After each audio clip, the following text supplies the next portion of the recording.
Okay, a double subscriber request from Frosty Cola and Dr. Impossible of the Counterpunch. So, Warner Brothers X Rentals. So this one we've already seen in one of the remake videos I did, but this is a Warner's release from Blockbusters. And I know very little about it apart from Nick Cage plays an angel that comes down to Earth to fall in love with Meg Ryan. Then we got Robert De Niro and Billy Crystal analyse this, and Lisa Kudrow as an afterthought. It's a pretty good comedy about gangsters. The sequel is not so much. Alright, then we go A Cinderella Story with Hilary Duff.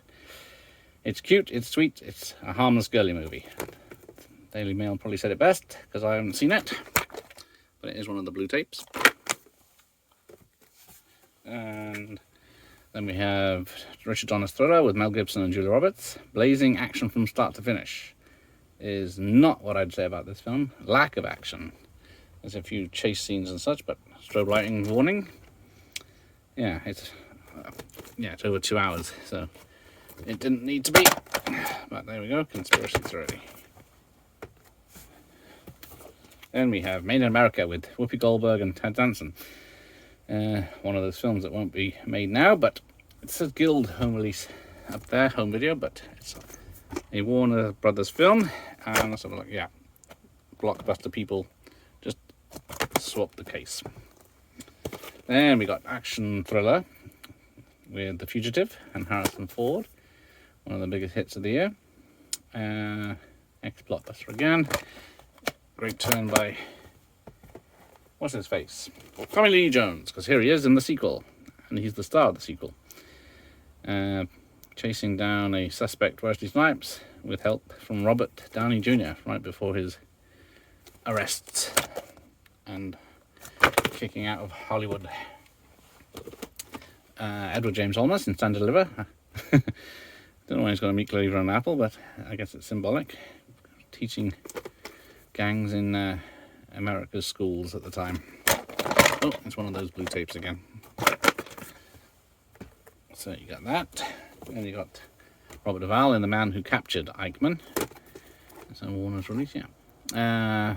But I don't know much about this. I think it's only 92 minutes, so I think it's more of a drama than a thriller. Then you got Practical Magic with Sandra Bullock and Nicole Kidman. It's a film that doesn't know if it wants to be a funny or a drama, and switches between the others. They've got both, because yeah, they had a lot of trouble making this about which tone to go for the whole thing. So just have a lovely scene with Sandra Bullock running down the street.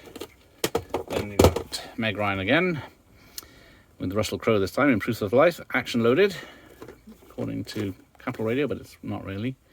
Actually I don't think I've seen it, but action is not what it is. It's more of a thriller, if anything. But Meg Ryan hires Russell Crowe to go and rescue her husband who's been kidnapped, but she falls in love with him, and then she did in real life, and then I think that's when her marriage to Dennis Quaid dissolved. But enough of that, let's go for our last one.